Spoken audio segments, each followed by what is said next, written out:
Medications. Once you have been diagnosed with depression or another mood disorder, your doctor or psychiatrist might prescribe some medication to help you in your recovery. You will be asked a series of questions to determine what is the best medication for you. The kind of medication prescribed will depend on what your diagnosis is. The kinds of medication that worked for any family members with the same diagnosis and your family history. Taking medication is a scary thing for many people, and the idea of taking a drug that might change who you are can be terrifying. I also thought it would change my personality, and I'd rather be depressed than have my personality changed. My personality is who I am. I find medication hasn't changed my personality, but that I can cope better with my depression. Ernesto, 20. Maybe the drug takes the edge off of but it doesn't change your life or anything like it. Heather, 23. When he gets so depressed that he says he wishes he didn't exist, or the self-loathing gets too much, I would like to see him on medication. Then again, if you start a kid who's 9 on medication, they come off? When do they come off? Do they ever come off? Lucy, parent. Don't be afraid of the label of mental health illness or be afraid of taking medications. A lot of parents just don't want to give their kids medication, but God, if your kid had heart problems or diabetes or anything else, you would want to give them medication if you knew it was going to make them feel better. It's no different if you are depressed. Maria, parent. For some people, taking medication does not have to be a lifelong commitment. For others, it is. This really depends on your personal story. If you are depressed, it can be really difficult to see past that depression. Counseling may help you, but you may not have enough energy to get there. Trying to deal with stuff while you're depressed is impossible. Susan, 19.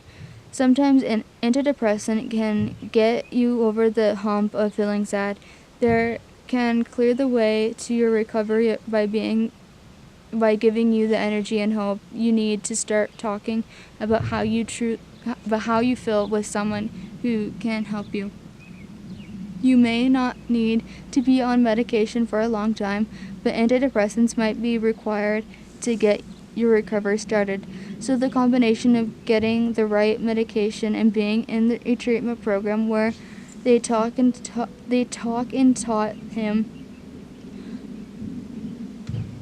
him all these wonderful strategies, cognitive behavioral strategies that he can use. He's got this great toolkit of strategies that he can use. He's got this great toolkit of strategies now that he can use if he ever has a really hard situation he has to face, or he outgrows the medication, starts to have a relapse or something. Maria, parent. The medication helped. My mom was really supportive, I think, though it was really the counselor and time. Caroline, 19. I think that if you need to go on medication to be able to cope in order to work at issues and acquire proper coping mechanisms, then I think it's good, but it should be focused more that way as a tool. Marley, 21. Depression and anxiety. Medications to treat depression are better today than ever before. They work more quickly and have fewer side effects. As mentioned in Chapter 2, the newest group of antidepressants are called selective serotonin reuptake inhibitors, SSRIs. SRIs are considered the best first approach for adolescents because they have a low risk of overdose and few side effects. Possible side effects of SSRIs. There are some possible side effects with SSRIs. which will vary from person to person. Those side effects often do not last very long.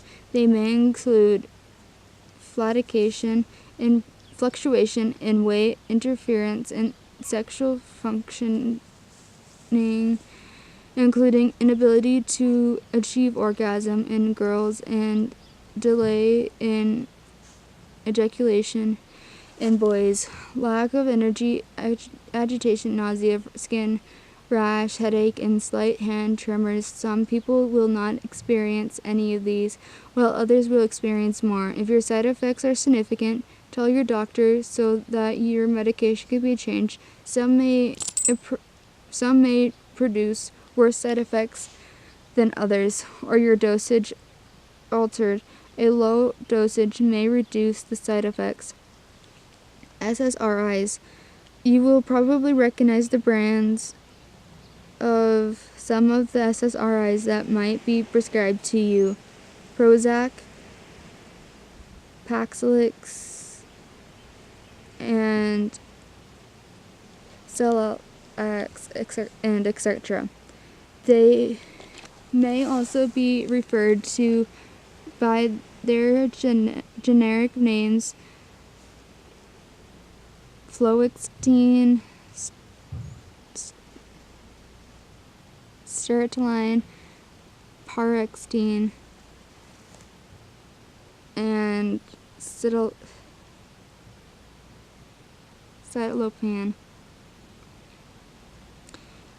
Prozac, Zoloft, and Celex are more often prescribed to treat depression, while Polix and Luvox, cannot pronounce these, Luvox, are often prescribed to treat combinations of anxiety and depression. There are other types of drugs that your doctor may prescribe if SSRIs don't work well for you. Sometimes SSRIs need a little boost from another drug that can counteract the side effects or make the SSRI work better. For example, if you are experiencing low energy while you're on an SSRI, your doctor may prescribe a stimulant to lift you up a bit. These drugs are called augmenters because they increase the effects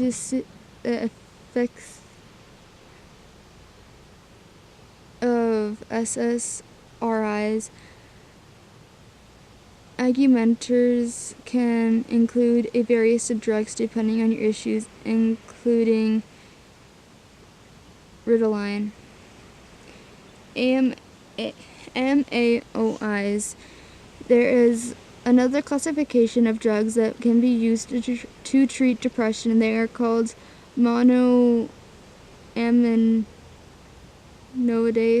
inhibitors. They also impact the effect of serotonin in the body, but they have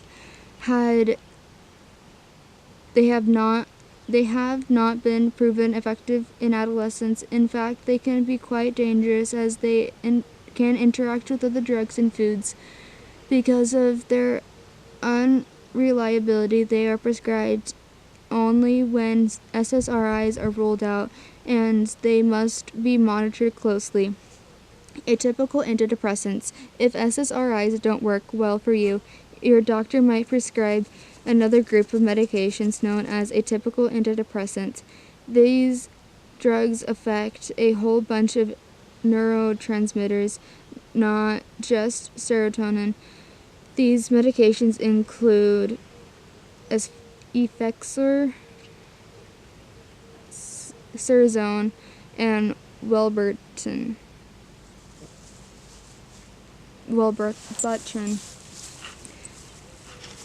Bipolar disorder. If you have been diagnosed with bipolar disorder, your doctor will likely prescribe a different kind of medication for the drugs mentioned above. The medications prescribed to you may have a an antidepressant component to them, but they will focus more on controlling the mania of the bipolar disorder. Lithium is probably the most common drug prescribed for adolescents with bipolar disorder. It is not very clear how lithium works, but it seems to slow down the activity of certain pathways within the brain that may cause mania and depression. Early side effects of lithium may include nausea, vomiting, diarrhea, abdominal distress, headache, extensive thirst, and frequent urination. Other side effects may include hand tremors, weight gain, hypothyroidism, and cognitive problems such as short-term memory problems or feeling zoned out. These side effects can often include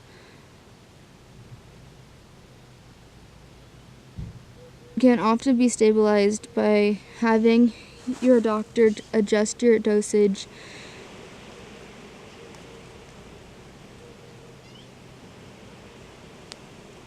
Tegretol and Depakote are two other medications commonly prescribed to treat bipolar depression or bipolar disorder.